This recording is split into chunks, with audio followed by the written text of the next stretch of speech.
Good evening प्यारे साथियों, कैसे हो आप सभी। आपके अपने इस प्यारे से लर्निंग प्लेटफॉर्म कुरुक्षेत्र पर मैं आप सभी प्यारे साथियों का हार्दिक स्वागत करता हूं। तो प्यारे साथियों, वैसे तो हम पढ़ रहे थे एचएससी द्वारा पूछे गए प्रीवियस ईयर क्वेश्चनों की सीरीज, लेकिन आज आपको पता है सैटरडे है, तो आज मैं आपके लिए एक स्पेशल सेशन लेके आया हूं जो कि आपके आने वाले एग्जाम के लिए बहुत बहुत इंपॉर्टेंट रहेगा।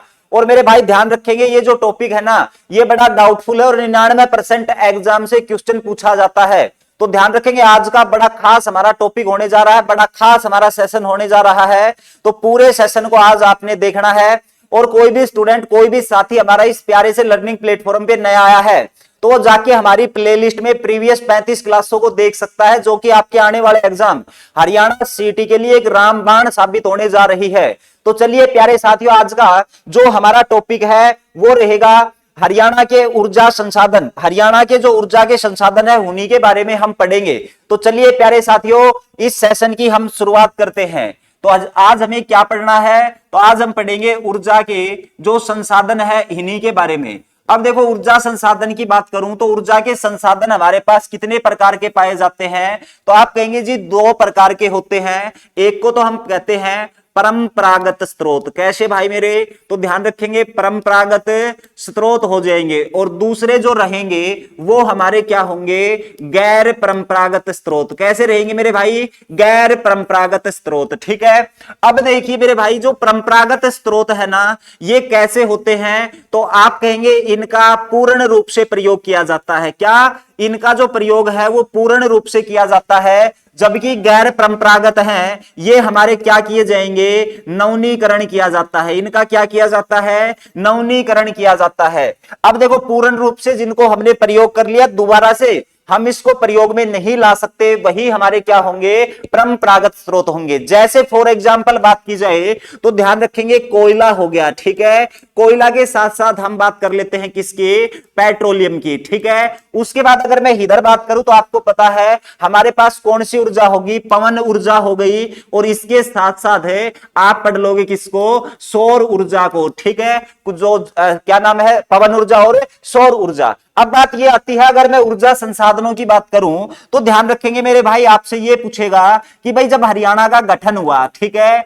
हरियाणा के जो गठन हुआ था उस समय पे, हरियाणा के गठन के समय पे हमारे पास जो ऊर्जा थी वो कितनी थी। ठीक है। जो विद्युत का उत्पादन था वो कुल कितना था। ठीक है। तो हम इसको ऊर्जा भी कह सकते हैं, अन्यथा आप इसको क्या कह सकते हो, तो आप कहेंगे कि जी हरियाणा का गठन हुआ उस समय पे हमारे पास विद्युत का जो उत्पादन है ना वो कितना था। अब देखो, जब हरियाणा का गठन हुआ था ना मेरे भाई, उस समय पे हमारे पास नाम मात्र का जो क्या नाम है, ऊर्जा का उत्पादन है या विद्युत का उत्पादन है वो बिल्कुल नाम मात्र था। ठीक है। उसके बाद आज हम जो ऊर्जा है विद्युत के मामले में आत्मनिर्भर हो चुके हैं। ठीक है मेरे भाई। तो ध्यान रखेंगे, जब गठन हुआ था तो उस समय पे हमारे पास जो ऊर्जा उत्पादन था वो 29 मेगावाट था। कितना था, 29 मेगावाट। लेकिन ध्यान रखेंगे 2013 में हम क्या हो गए थे, तो ध्यान रखेंगे ऊर्जा के मामले में आत्मनिर्भर हो गए थे। क्या हो गए थे मेरे भाई, आत्मनिर्भर। यानी कि हमारे पास जो उत्पादन था ना वो कितना हो गया था,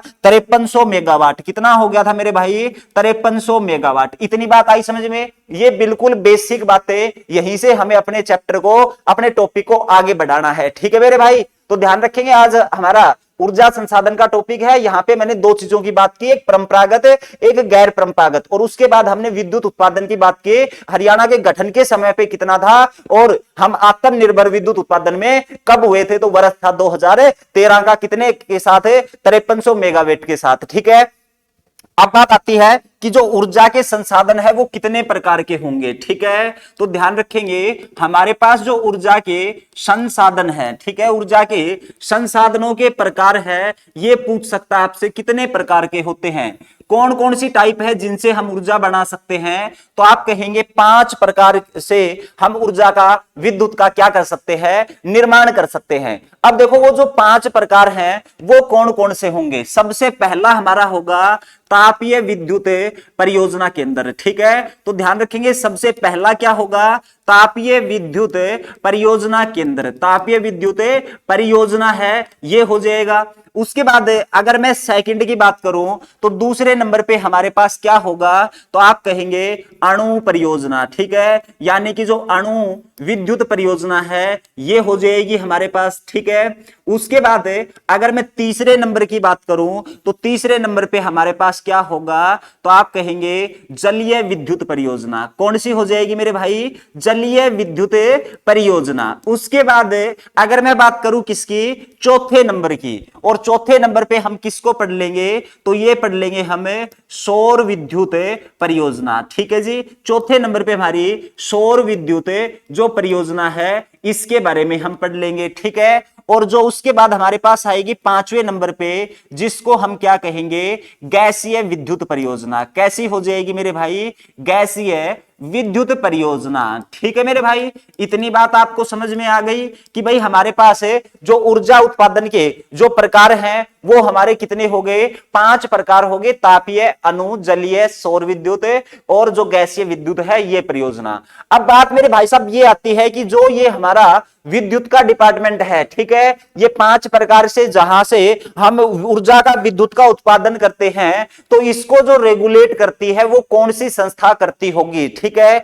अब देखो सबसे पहले मैं बात कर लेता हूं, स्टार्टिंग में हमारे पास क्या था, जब हरियाणा का गठन हुआ। अब यहां से डाउट बनने स्टार्ट होंगे, अभी तक चीज थी बेसिक। अब मैं वो चीजें पढ़ाने जा रहा हूं आपसे जो आपके एग्जाम में पूछी जाती है मेरे भाई, ठीक है। अब देखो जो हमारी विद्युत परियोजना है, जो हमारी ये सारी की सारी विद्युत है, इनको रेगुलेट कौन करता था, तो आप कहेंगे हमारे पास हरियाणा स्टेट इलेक्ट्रिसिटी बोर्ड होगा, ठीक है। हरियाणा स्टेट इलेक्ट्रिसिटी बोर्ड, यानी कि हम इसको क्या कहेंगे, तो हम कहेंगे इसको हरियाणा राज्य जो विद्युत बोर्ड है ना मेरे भाई, हरियाणा राज्य विद्युत बोर्ड यही क्या करता था, इसको रेगुलेट किया करता था, ठीक है। अब देखो इसकी आपसे पूछी जाएगी स्थापना कब हुई थी, तो ध्यान रखेंगे इसकी अगर आपसे पेपर में स्थापना पूछ ली जाए तो मेरे भाई इसकी स्थापना क्या बताओगे, तो आप कहोगे जी 3 मई 1967 को इसकी स्थापना हुई थी। कब हुई थी, 3 मई 1967 को इसकी स्थापना होती है। और ध्यान रखेंगे मेरे भाई इसका हेडक्वार्टर कहां पे हुआ करता था और कहां पे है आज के दिन, तो ये कहां पे रहने वाला है, पंचकुला में रहने वाला है, ठीक है। तो जो अपना हरियाणा है, हरियाणा में जो ऊर्जा संसाधन थे, जो विद्युत था, कहां से विद्युत को बनाना है, कहां से उसका निर्माण करना और कहां पे उसको वितरित करना है, इस पूरे के पूरे काम को देखने का काम कर रही थी हमारी एक संस्था जिसका नाम था क्या, हरियाणा राज्य विद्युत बोर्ड। लेकिन हुआ क्या कि भाई ये जो संस्था है, ये जो विद्युत बोर्ड है, ये लगातार घाटे की तरफ अग्रसर हो रहा था। और ध्यान रखेंगे इसको 1985-86 के आसपास बताया जाता है सबसे मैक्सिमम घाटा हुआ। तो उस समय पे जो हमारी सरकारें थी उन्होंने ये सोचा कि किस प्रकार से इस बोर्ड को, इस संस्था को इस घाटे से उबारा जाए, और इसके लिए इन्होंने एक समिति का गठन किया 1993 में। और उसके बाद 1995 में उस समिति ने अपनी रिपोर्ट सौंपी और उसने कहा कि भाई आप इसका क्या कर दे, इसको विभाजित कर दें, ठीक है, इसको विभाजित कर दें। और ध्यान रखेंगे उसी के तहत हमारा फिर क्या होता है, तो आप कहेंगे कि जी इसको 2 भागों में डिवाइड किया जाता है। क्या, ये 2 भाग बनाता है कौन, हरियाणा स्टेट इलेक्ट्रिसिटी बोर्ड। एक को कहा जाएगा HPCL, ठीक है भाई, यहां से ध्यान से समझ लेना। इसीलिए मैं आज बहुत धीरे धीरे आपको पढ़ा रहा हूं, क्योंकि मेरे को पता है ये टॉपिक जल्दी फास्ट पढ़ाने का नहीं है, ठीक है मेरे भाई, क्योंकि यहां से एग्जाम में क्वेश्चन आएगा और आपका क्वेश्चन गलत नहीं होना चाहिए मेरे भाई, समय थोड़ा सा फालतू लग जाए।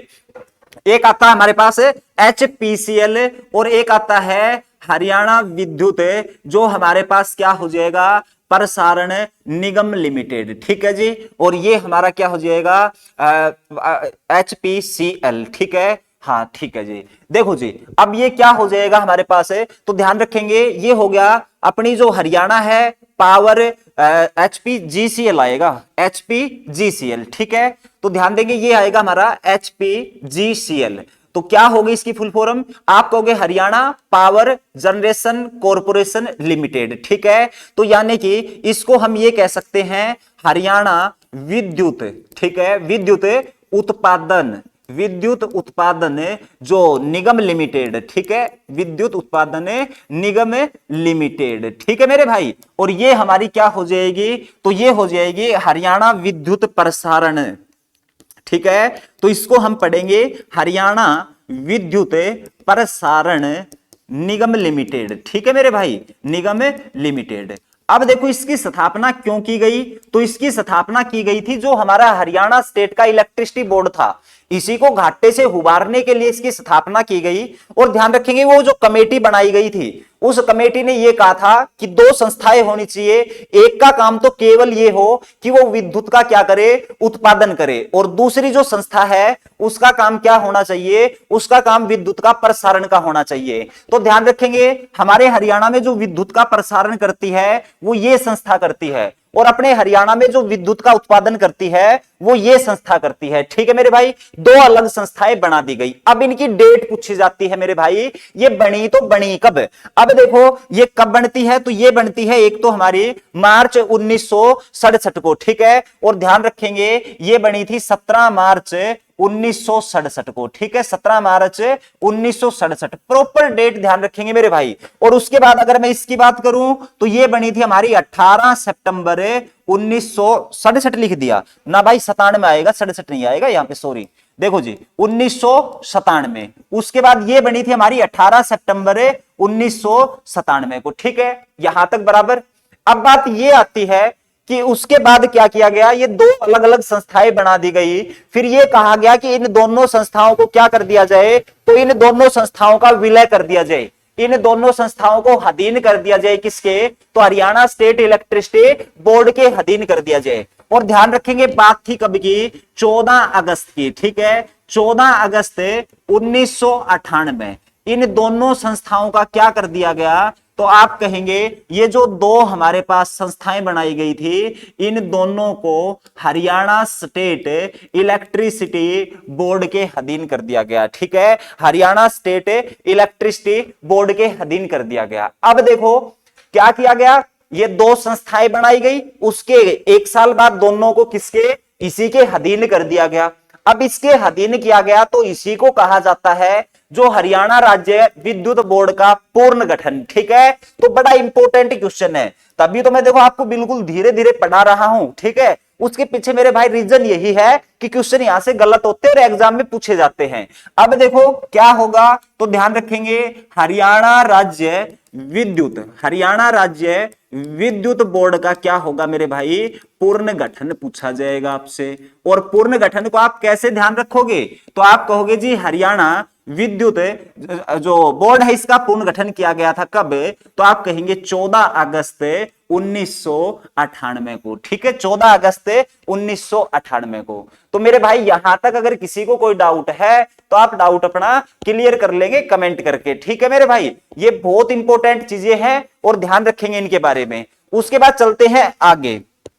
अगर मैं आगे बात करूं तो उसके बाद एक और संस्था बनाई जाती है, और वो जो संस्था थी ना वो कौन सी थी, तो ध्यान रखेंगे आपने दक्षिण हरियाणा जो बिजली वितरण निगम का नाम सुना होगा, और एक हमारा उत्तरी हरियाणा जो क्या नाम है, बिजली को वितरित करने वाला क्या है, निगम है। ठीक है, अब हम उनके बारे में बात करते हैं। तो अब आप देखो एक बार मैं आपका ध्यान आकर्षित करना चाहूंगा इसकी तरफ है कि ये क्या कर रहा था, पूरे हरियाणा में बिजली को वितरित कर रहा था। कौन है, HVPNL। ठीक है मेरे भाई, और उसके बाद क्या हुआ, तो ध्यान रखेंगे ये हमारा हरियाणा जो विद्युत प्रसारण, ठीक है, विद्युत प्रसारण निगम लिमिटेड है। ठीक है, और इस लिमिटेड का इसका क्या कर दिया जाता है, तो इसको दो भागों में विभाजित कर दिया गया। ठीक है, दो भाग में क्या कर दिया मेरे भाई, इसको विभाजित कर दिया। और वो बात थी 1 जुलाई 1999 की। ठीक है, 1 जुलाई 1999 की। अब इसको दो भाग कौन कौन से बनाए गए, तो इसके दो भाग हम आराम से बता सकते हैं कि जी एक तो उत्तरी हरियाणा बिजली वितरण निगम। ठीक है, और एक हमारा क्या बना दिया गया, दक्षिण हरियाणा बिजली वितरण निगम। ठीक है, इन दो निगम की स्थापना कर दी गई, एक उत्तरी हरियाणा और एक हमारा कौन सा, दक्षिणी हरियाणा। अब बात आती है कि इनके हेडक्वार्टर पूछ लेता है कि जो उत्तरी हरियाणा है ना इसका मुख्यालय कहां पर रहेगा, तो मेरे भाई उत्तरी हरियाणा का मुख्यालय रहने वाला है कहां पर, पंचकुला में। जबकि दक्षिण हरियाणा की बात करें तो मेरे भाई इसका कहां पर रहेगा, तो ध्यान रखेंगे हिसार में रहेगा। ठीक है, कहां पे रहेगा, हिसार में रहेगा। यहां तक आपको चीजें समझ में आ गई होंगी, ठीक है मेरे भाई। अब इनको हमें एक एक करके आगे पढ़ना शुरू करते हैं, ठीक है मेरे भाई। अब देखो आगे अपन बात करते हैं, तो सबसे पहली जो परियोजना है उसी को उठाते हैं। और सबसे पहली हमारे पास क्या थी? तापीय विद्युत परियोजना। कौन सी थी? तापीय विद्युत परियोजना। अब देखो अगर मैं तापीय विद्युत परियोजना की बात करूं मेरे भाई, तो ध्यान देंगे सबसे पहले यहां पे आएगा पानीपत तापीय विद्युत संयंत्र, ठीक है। पानीपत तापीय विद्युत संयंत्र, ठीक है जी। अगर मैं इस विद्युत संयंत्र की बात करूं तो मेरे भाई ध्यान रखेंगे इसकी स्थापना होती है 1979 में, ठीक है। ये कहां पर स्थित रहेगा? स्थान क्या हो जाएगा? तो आप कहेंगे पानीपत के आसन में स्थित है, ठीक है। उसके बाद इसकी क्षमता क्या रहेगी? तो मेरे भाई इसकी क्षमता रहने वाली है जो हमारा 1367.80, ठीक है, 1367.80 मेगावाट, ठीक है। ये इसकी क्या हो जाएगी? क्षमता हो जाएगी। और ध्यान रखेंगे ये हरियाणा का क्या हो जाएगा? तो ये हरियाणा का प्रथम है और सबसे पुराना क्या है? तापीय विद्युत संयंत्र है। क्या है मेरे भाई? तापीय विद्युत संयंत्र। इतनी बात क्लियर? बराबर, ठीक है मेरे भाई। ये हमारी पहली परियोजना कौन सी? पानीपत तापीय विद्युत संयंत्र। अब हम चलते हैं दूसरी परियोजना की तरफ है। और दूसरी परियोजना को तो मैंने एमसीक्यू में भी बहुत बार करवाई है। किसके नाम से? तो ध्यान रखेंगे दीनबंधु तापीय विद्युत संयंत्र। दीनबंधु तापीय विद्युत संयंत्र। अब देखो ये जो दीनबंधु तापीय विद्युत संयंत्र है मेरे भाई, ये कहां पर रहने वाला है? तो आप कहोगे जी ये हमारा यमुनानगर में रहेगा। कहां पर है? तो ध्यान देंगे मेरे भाई ये हमारा रहेगा यमुनानगर में, ठीक है। तो ध्यान रखेंगे यमुनानगर में। अब बात आती है इसकी स्थापना कब हुई थी? तो मेरे प्यारे प्यारे भाइयों इसकी जो स्थापना हुई थी ये 2008 में हुई थी। कब हुई थी? 2008 में। उसके बाद बात आती है इसकी क्षमता क्या रहने वाली है? तो आप कहेंगे इसकी क्षमता होगी 300 गुणा में 2 इज इक्वल टू 600 मेगावाट, ठीक है। कितनी? 600 मेगावाट। यहां तक बात क्लियर कि भाई जो दीनबंधु तापीय विद्युत संयंत्र है इसकी जो स्थापना है यमुनानगर में 2008 में की जाती है और इसकी क्षमता 300 गुणा 2 इज इक्वल टू कितनी हो जाएगी? 600 मेगावाट। उसके बाद चलते हैं मेरे भाई आगे, और आगे चलेंगे तो अब हम आएंगे राजीव गांधी तापीय विद्युत परियोजना। कहां पे आएंगे मेरे भाई? राजीव गांधी तापीय विद्युत परियोजना, ठीक है जी। तापीय विद्युत परियोजना, ठीक है मेरे भाई। और ये हमारी कहां पर रहने वाली है? तो आप कहेंगे कि जी ये रहेगी हमारी खेदड़ में, ठीक है। और खेदड़ कहां पर है? तो ये हिसार जिले में आएगी। समझ गए बीके हरियाणवी जी? कहां पे रहेगी ये? तो जो राजीव गांधी तापीय विद्युत परियोजना है ये हमारी खेदड़ कहां पर रहेगी? हिसार में रहेगी। अब बात आती है कि इसकी जो स्थापना है ये स्थापना कब की गई थी, ठीक है। तो ध्यान रखेंगे इसकी स्थापना, और स्थापना की मैं बात करूं मेरे भाई तो वो पिछली कितने में थी? 2008 में। तो इसकी स्थापना कब होगी? 2010 में इसकी स्थापना की गई। अब बात आती है इसकी क्षमता क्या रहने वाली है? तो मेरे भाई इसकी क्षमता बताई जाती है 600 गुणा में 2 इज इक्वल टू 1200 मेगावाट। देखो मेरे भाई अगर आज की क्लास आपने ध्यान से पढ़ ली, कंसंट्रेट होके पढ़ लिया, तो ये समझ लो आज आपका सीईटी में 1 नंबर डेफिनेटली पक्का है, कन्फर्म है। मां सरस्वती विराजमान है मेरी जीभ पे, ठीक है। तो साक्षात मां सरस्वती कह रही है अंदर से कि ये पेपर क्वेश्चन में छपेगा ना, सॉरी ये क्वेश्चन पेपर में छपेगा, ठीक है। और पक्का मेरे भाई छपेगा ही छपेगा, सीटी ग्रुप डी में पक्का छपेगा। बेशक इसका भाई साहब आप स्क्रीनशॉट ले लेना, समझ गए जो मैंने कही है। इसकी चाहे आप वीडियो जो है ना उसको कट कर लेना, पक्का आएगा पेपर में, बता रहा हूं पहले ही। और क्वेश्चन कहीं से भी आ सकता है, यानी कि जो ऊर्जा के संसाधन है यहां से क्वेश्चन बनेगा और 90% चांस है कि डेट से या क्षमता से क्वेश्चन बन जाए, ठीक है मेरे भाई। तो ध्यान रखेंगे इसका। उसके बाद ध्यान देंगे राजीव गांधी जो तापीय विद्युत परियोजना है इसको भारत की मेगा परियोजना के नाम से भी जाना जाता है, ठीक है। तो हम क्या कहेंगे इसको? तो ध्यान रखेंगे ये भारत की मेगा परियोजना है। क्या है, मेगा परियोजना रहेगी मेरे भाई। ठीक है मेरे भाई, तो इतनी बात क्लियर हो गई। उसके बाद चलते हैं आगे। आगे आपने नाम सुना होगा किसका, तो आपने नाम सुना होगा इंदिरा गांधी का। ठीक है, किसका, इंदिरा गांधी का। तो अब हम पढ़ेंगे इंदिरा गांधी के बारे में। ठीक है, तो ध्यान रखेंगे इंदिरा गांधी तापीय विद्युत परियोजना, तापीय विद्युत परियोजना या विद्युत संयंत्र। अब देखो ये हमारा कहां पे रहने वाला है, तो सबसे पहले तो ध्यान रखेंगे जाडली में रहेगा। कहां पे, जाडली, जो कि किस जिले में आएगा, तो हरियाणा के झज्जर जिले में। ठीक है जी। उसके बाद ध्यान रखेंगे ये इंदिरा गांधी तापीय विद्युत परियोजना ही है। इसको हम किस नाम से जानते हैं, तो इसको अरावली सुपर तापीय संयंत्र के नाम से भी जानते हैं। तो ध्यान रखेंगे मेरे भाई क्या, तो आप कहेंगे जी इसका दूसरा नाम है, और इसका दूसरा नाम क्या होगा, तो फिर आप कहेंगे अरावली सुपर तापीय संयंत्र। ठीक है जी, ये इसका क्या हो जाएगा मेरे भाई, दूसरा नाम हो जाएगा। समझ गए। अब कर लेते हैं मेन टॉपिक की बात है कि इसकी स्थापना कब और कैसे हुई। तो देखो भाई, अगर मैं इसकी बात करूं तो इसमें हमारे पास कुल 3 इकाइयां रहेंगी। कितनी, तो ध्यान रखेंगे इसमें कुल 3 इकाई है। ठीक है मेरे भाई, और वो 3 इकाई कैसे स्थापित हुई, तो सबसे पहले एक जो इकाई है वो स्थापित होती है कब, 2010 में। ठीक है, तो ध्यान रखेंगे कब हुई, 2010। दूसरी है वो 2011, और तीसरी है वो होती है 2012 में स्थापित। समझ गए।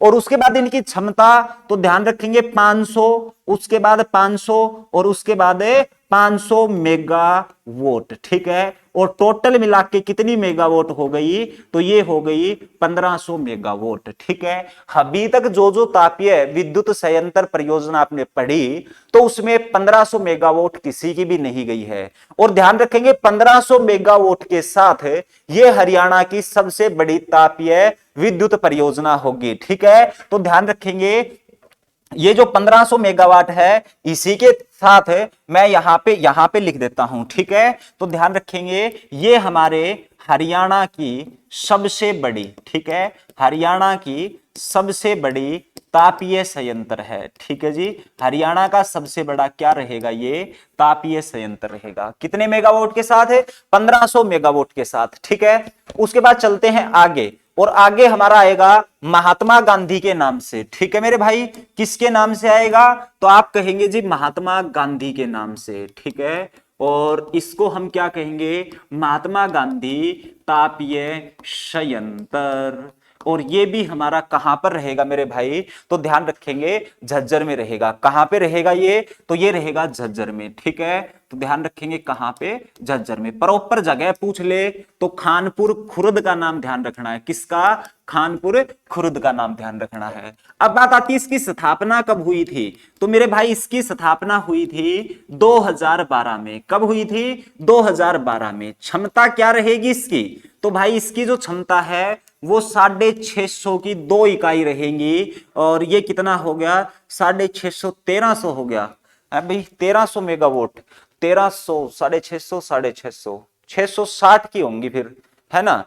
तो ध्यान रखेंगे ये जो है ये 660 की है फिर। ठीक है, क्योंकि इसकी जो है ना ये 1320 है, और 1320 कब आएगी, 660।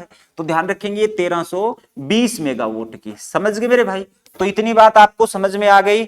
एक बार जल्दी से हाँ या ना कर दीजिए, कितनी बात आपको समझ में आ गई। उसके बाद चलते हैं आगे। ठीक है, और आगे बढ़ेंगे तो हमारे पास जो तापीय विद्युत परियोजना है ये तो समाप्त हुई, और इसके बाद हमारे पास आती है कौन सी, तो आप कहेंगे अणु परियोजना। ठीक है, तो ध्यान रखेंगे अब आएगी अणु विद्युत परियोजना। और अणु विद्युत परियोजना है मेरे भाई, ये 2018 हरियाणा पुलिस कांस्टेबल के पेपर में पूछी गई थी। ठीक है मेरे भाई, और ध्यान रखेंगे अणु विद्युत परियोजना की जो स्थापना है ये कहां पर की गई, तो आप कहेंगे गोरखपुर। ठीक है मेरे भाई, ये उत्तर प्रदेश का गोरखपुर नहीं है मेरे भाई, ये अपने फतेहाबाद जिले का है। कहां पर है, तो गोरखपुर, फतेहाबाद में इसकी स्थापना की गई। अब देखो इसका उद्घाटन तत्कालीन प्रधानमंत्री मनमोहन ने किया था। तो जो मनमोहन थे उनके समय में उद्घाटन हुआ था, तो इसकी स्थापना हुई थी 2014 में।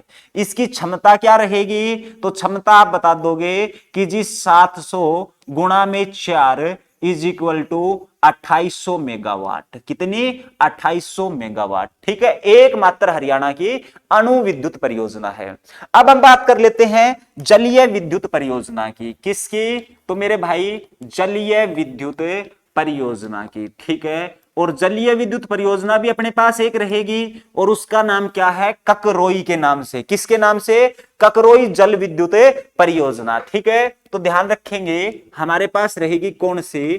ककरोई जल विद्युत परियोजना। ठीक है, कौन सी? ककरोई जल विद्युत परियोजना। और ककरोई जल विद्युत परियोजना की बात करें तो ये हमारी ककरोई कहां पे रहेगी? तो ध्यान रखेंगे हरियाणा की गोल्डन सिटी सोनीपत। ठीक है जी, कहां पे? सोनीपत। और ध्यान रखेंगे ये जो परियोजना है ये कौन सी नहर पे बनाई गई है? ये परियोजना देखो जलवाड़ी है, और जलवाड़ी है तो अपने पास इधर एक नहर होगी जिसका नाम होगा पश्चिमी यमुना नहर। ठीक है, पश्चिमी यमुना नहर, यानी कि यमुना नदी के ऊपर ये परियोजना है। ठीक है जी, यमुना नदी से जो निकाली गई नहर है पश्चिमी यमुना नहर का नाम है, ये आप ध्यान रखेंगे। ठीक है, उसके बाद आगे चलते हैं और आगे चलेंगे तो हमारे पास आएगा सौर विद्युत परियोजना। कौन सी आएगी?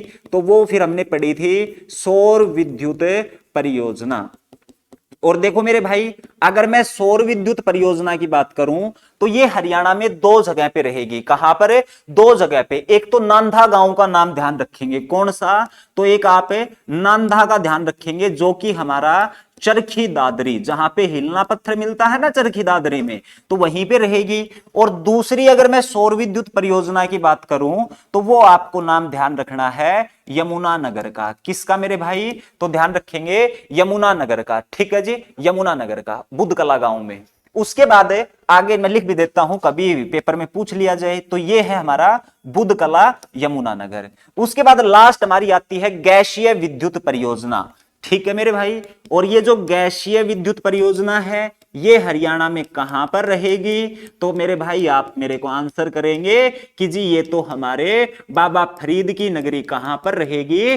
फरीदाबाद में। कहां पर रहेगी? गैस आधारित जो परियोजना है वो फरीदाबाद में। ठीक है मेरे भाई, उसके बाद क्या क्वेश्चन आता है? तो ध्यान देंगे, उसके बाद हमारे पास एक क्वेश्चन आता है कि भाई जो हमारा हरियाणा का जो हरियाणा इलेक्ट्रिसिटी या Haryana state electricity board, Haryana state electricity board, इसका गठन बताया था ना मैंने, कब?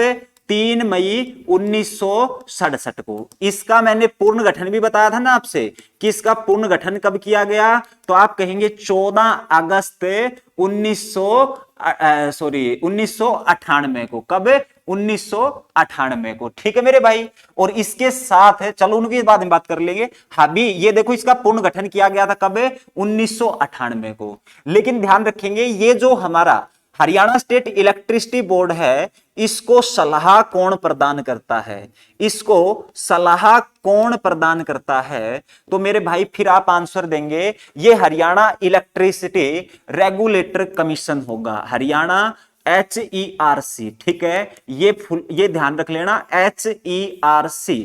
और इसकी फुल फॉर्म भी ध्यान रखेंगे क्योंकि फुल फॉर्म भी तो पेपर में पूछी जाती है। Haryana electricity regulating board. ठीक है मेरे भाई, देखो मैं बहुत धीरे पढ़ा रहा हूं, अपनी तरफ से खूब धीरे पढ़ा रहा हूं, और उसके पीछे रीजन यही है कि इसमें डाटा है और डाटा को आपके दिमाग में सेट करना है, क्योंकि अभी तक ऐसा क्वेश्चन अपने प्रीवियस ईयर में आया नहीं है और आगे जरूर ऐसे क्वेश्चन है और आगे क्वेश्चन है। इसीलिए मैंने सोचा कि पहले मैं इसको क्लियर कर देता हूं इस टॉपिक को। जैसे मैंने मिट्टी क्लियर की थी ना, तो उन मिट्टी के भी आगे क्वेश्चन आने हैं आपके, इसीलिए मैंने मिट्टी करवाया था। अगर किसी स्टूडेंट ने नहीं देखी हो तो वो हमारी वीडियोज वाले सेक्शन में जाके हरियाणा की मिट्टी देख सकता है। बहुत बेहतरीन तरीके से मिट्टी कंप्लीट करवाई है, किसी बुक में नहीं मिलेगी आपको। इसी प्रकार से ये भी आपको किसी बुक में इस प्रकार से नहीं मिलेगा जैसे मैंने क्लियर करवा दिया। ठीक है, डाउट रहते इसमें कैसे क्या संस्था है, तो ध्यान रखेंगे ये आगे आने वाले एग्जाम में बहुत हेल्पफुल ये क्लास रहने वाली है। इसीलिए मैं बहुत धीरे और बहुत शांति प्रिय तरीके से इसको पढ़ा रहा हूं। ठीक है मेरे भाई, अब देखो ये जो है ना ये जो हमारा कमीशन है ये सलाह देगा इसको, और इसकी स्थापना कब की गई? तो मेरे भाई देखो ध्यान रखेंगे इनके 3 दिन बाद, इसके 3 दिन बाद है, और इसके 3 दिन बाद है 17 अगस्त 1998 को। ठीक है, यहां तक चीजें क्लियर हो गई। क्लियर हो गई तो तकरीबन हमारी विद्युत परियोजना भी खत्म हो चुकी है। अब कुछ महत्वपूर्ण क्वेश्चन है, जैसे भाई साहब एक परियोजना सुनी होगी आपने, मारा गांव जगमग गांव। ठीक है जी, कौन सी परियोजना? मारा गांव जगमग गांव। और ये परियोजना है, ये कहां से और कब शुरू की गई थी? तो आप कहेंगे जी ये परियोजना 1 जुलाई को शुरू की गई थी। कब? 1 जुलाई 2015 को। कहां से? तो आप कहेंगे दयालपुर गांव से। कौन सा गांव? दयालपुर गांव, जो कि कहां पे रहेगा? कुरुक्षेत्र में रहेगा। इस योजना का कार्य क्या था? तो आप कहेंगे इस योजना का कार्य था 24 घंटे बिजली उपलब्ध कराना, प्रत्येक गांव को 24 घंटे बिजली उपलब्ध कराना। और ध्यान रखेंगे हरियाणा का अगर पहला जिला पूछ ले, हरियाणा का प्रथम जिला जहां पर 24 घंटे बिजली उपलब्ध कराई गई, 24 घंटे बिजली उपलब्ध कराई गई, और वो रहेगा हमारा कौन सा? पंचकुला। कौन सा रहेगा? पंचकुला। हरियाणा का ऐसा जिला जहां पर 24 घंटे बिजली उपलब्ध कराई गई थी, कौन सा था? पंचकुला जिला था। उसके बाद आगे एक अक्षय ऊर्जा पार्क रहेगा। ठीक है, तो ध्यान रखेंगे प्रथम जिला जो क्या नाम अक्षय ऊर्जा पार्क है, ये कहां पे स्थापित कर किया गया था? प्रथम जिला अक्षय ऊर्जा पार्क। ये भी पेपर में पूछ लिया जाता है मेरे भाई, ये भी बड़ा इंपॉर्टेंट क्वेश्चन है। प्रथम जिला अक्षय ऊर्जा पार्क है, ये कहां पर स्थापित किया गया था? ठीक है जी, और ध्यान रखेंगे ये नौथल्ला गांव में। किस गांव का? नौथल्ला गांव, पानीपत का नाम ध्यान रखेंगे। उसके बाद हमारे पास आती है क्या? एक और संस्था आती है जिसका नाम रहेगा HREDA। ठीक है, अब इसकी फुल फॉर्म तो अब आप खुद ही बना देंगे। ठीक है, कैसे? H से हरियाणा, R से क्या पढ़ोगे जल्दी से बताओ? हरियाणा। R से क्या पढ़ोगे जल्दी से बताओ? ई से तो सभी को पता है जी, इलेक्ट्रिसिटी पढ़ लेंगे। ए का भी सभी को पता है कि ए से हम एजेंसी पढ़ लेंगे। डी से भी आपको पता ही होगा, डी से डेवलपमेंट। समस्या आर की है, आर से रेगुलेट नहीं करना, आपको रिवेन्यूबल करना है। ठीक है, तो इसकी फुल फॉर्म पूछी जाती है पेपर में, ग्राम सचिव का पेपर में पूछी गई थी जो कैंसिल है गो, तो हरियाणा रिवेन्यूबल। हरियाणा रिवेन्यूबल ध्यान रखेंगे। Electricity development agency. ठीक है, अब मेरी बात आपने सुन लेना, काफी इंग्लिश कमजोर है भाई मेरी, समझ गए? अब देखो ये जो हरियाणा जो हमारा रिवेन्यूबल एनर्जी जो डेवलपमेंट एजेंसी है, इसकी स्थापना अगर आपसे पूछ ली जाए तो इसकी स्थापना भी कब हुई थी? 1997। और इसका हेडक्वार्टर भी कहां पे रहेगा? पंचकुला में रहेगा। ठीक है जी, ये हमारी किसके लिए है? तो जो हमारी पवन ऊर्जा वगैरह है ना, उन्हीं के लिए है ये। और आपको ध्यान रखना है पवन ऊर्जा के 3 मॉनिटरिंग स्टेशन। किसके? पवन ऊर्जा के हरियाणा में 3 मॉनिटरिंग स्टेशन जो पेपर में पूछा जावे है मेरे भाई, मॉनिटरिंग स्टेशन। और ये याद रखना बड़े आसान है। ठीक है जी, कैसे आसान है कि जी एक तो हमारा पंचकुला में ही रहेगा। कहां पर? पंचकुला में। एक गुरुग्राम में, और उसके बाद एक कहां पे रहेगा? महेंद्रगढ़ जिले में। ठीक है जी, 3 मॉनिटरिंग स्टेशन है, ये आप ध्यान रखेंगे। अभी आपको जाना नहीं है, ठीक है? वैसे तो ये सारी चीजें कंप्लीट हो चुकी है, लेकिन अभी आप क्लास छोड़ के ना जाए, प्लीज आपसे रिक्वेस्ट है, क्योंकि मेरे को पता है यहां से पेपर में आए आप गलत करके आओगे, मैं आपको यहीं पे याद करा के भेजूंगा। ठीक है, छोटी सी चीज जो डेट से संबंधित चीज है ना, वो आप देख लेंगे। देखो भाई, सबसे पहले मैंने आपसे क्या बताया था? हरियाणा स्टेट इलेक्ट्रिसिटी बोर्ड की स्थापना बताई थी। ठीक है, उसके बाद इनको 2 भागों में डिवाइड किया था। एक हरियाणा पावर जो जनरेशन कॉरपोरेशन लिमिटेड था। ठीक है, उसके बाद एक था हमारा हरियाणा बिजली वितरण निगम। ठीक है जी, हरियाणा विद्युत वितरण निगम करके था, है ना? हरियाणा बिजली वितरण निगम क्या था? ये डाउट हो गया इसमें, तभी तो मैं कह रहा हूं भाई साहब ये समस्या हो जाएगी, अभी आपको जाना नहीं है। ये था हमारा हरियाणा विद्युत प्रसारण। ठीक है, हरियाणा विद्युत प्रसारण कॉरपोरेशन लिमिटेड। ठीक है, उसके बाद अगर आगे बात करें तो हमारे पास एक और संस्था बनी थी जो कि क्या कर रही थी? इसको सलाह दे रही थी, जो मैंने अभी बताया था। और वो संस्था कौन सी थी? तो वो हरियाणा का जो हमारा हरियाणा स्टेट का जो रेगुलेटिंग, ठीक है, कौन सी संस्था रहेगी, तो वो हमारी रहेगी हरियाणा इलेक्ट्रिसिटी रेगुलेटिंग कमीशन, ठीक है। तो इन चारों की आप डेट ध्यान रखेंगे, ये आपके एग्जाम में पूछी जाती है। देखो जी, इसकी तो याद हो गई होगी आपको कि जी 3 मई 1967 को हुई थी। पावर जनरेशन कॉरपोरेशन की अगर बात करें तो ध्यान रखेंगे इसकी कब हुई थी, तो ध्यान रखेंगे मेरे भाई 17 मार्च 1967 क्यों लिखा जा रहा है मेरे भाई, 97। उसके बाद इसकी कब हुई थी, तो ये 18 सितंबर 1997, ठीक है जी, 1997। उसके बाद क्या हुआ, तो उसके बाद ये जो हमारा हरियाणा स्टेट इलेक्ट्रिसिटी बोर्ड है, इसको सलाह देने के लिए, अच्छा वो उधर दे दिया, इसको सलाह देने के लिए इस बोर्ड का गठन किया गया। और इसकी स्थापना कब हुई थी, 17 अगस्त कब, 1998 में, 17 अगस्त 1998 में। उसके बाद ये जो दो संस्थाएं थी, इन दोनों संस्थाओं को क्या कर दिया गया, ये जो हमारा हरियाणा राज्य जो इलेक्ट्रिसिटी बोर्ड है, इसके अधीन कर दिया गया। क्या कर दिया गया, इसके अधीन कर दिया गया। और इसको अधीन कब किया गया, तो वो 14 अगस्त 1998 को, कब, 14 अगस्त 1998 को दोनों को अधीन कर दिया जाता है हरियाणा स्टेट इलेक्ट्रिसिटी बोर्ड। इसी को हम कहते हैं क्या, जो हमारे हरियाणा स्टेट इलेक्ट्रिसिटी बोर्ड है, इसी के पूर्ण गठन के नाम से इस डेट को जाना जाता है, जो कि पेपर में पूछा जाता है, ठीक है, समझ गए। उसके बाद हमारी एक संस्था आती है जिसको हम कहते हैं, जो हमारी ये जो HPCL है ना, इसका क्या कर दिया, इसको दो भागों में डिवाइड कर दिया। क्या कर दिया मेरे भाई, दो भागों में, एक उत्तरी हरियाणा बिजली वितरण निगम, ठीक है, और एक दक्षिण हरियाणा बिजली वितरण निगम। अब इन दोनों की स्थापना कब हुई थी, ये भी तो पेपर में पूछ ली जाती है। तो ध्यान रखेंगे इनकी स्थापना जो हुई थी वो 1 जुलाई 1999 को, 1 जुलाई 1999 को। अब कोई सा भी पूछे, चाहे ये पूछे, चाहे ये पूछे, या फिर इसका क्या पूछे कि इसका विभाजन कब हुआ था, तो वो इसका जो विभाजन किया गया था दो भागों में, वो 1 जुलाई 1999 को किया गया था, ठीक मेरे भाई।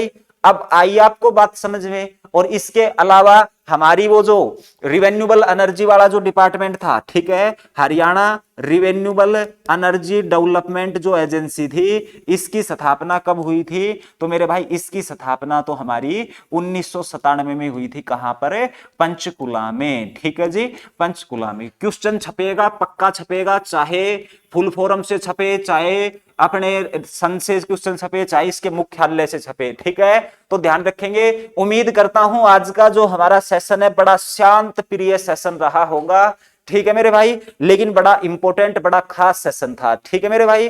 तो अब मुझे जल्दी से जाने की आप इजाजत दीजिए, और अपनी इस वीडियो को आपको ज्यादा से ज्यादा शेयर करना है। कल हमारा संडे रहेगा, कल का ऑफ रहेगा, और अपनी मुलाकात अब होगी सोमवार को, यानी कि मंडे को हम मिलेंगे आपको 8 बजे, ठीक है। इसके अलावा हिंदी की जो क्लासें हैं मेरे भाई, वो भी अपने चैनल पे रेगुलर कर दी गई है। उनका जो टाइमिंग है वो शाम को 3 बजे का जो टाइमिंग है वो रहने वाला है, ठीक है। तो डेली क्लास हो रही है। आज तीसरी क्लास 3 बजे लाइव थी, और वहां पे आप सारे के सारे एब्सेंट थे मेरे भाई।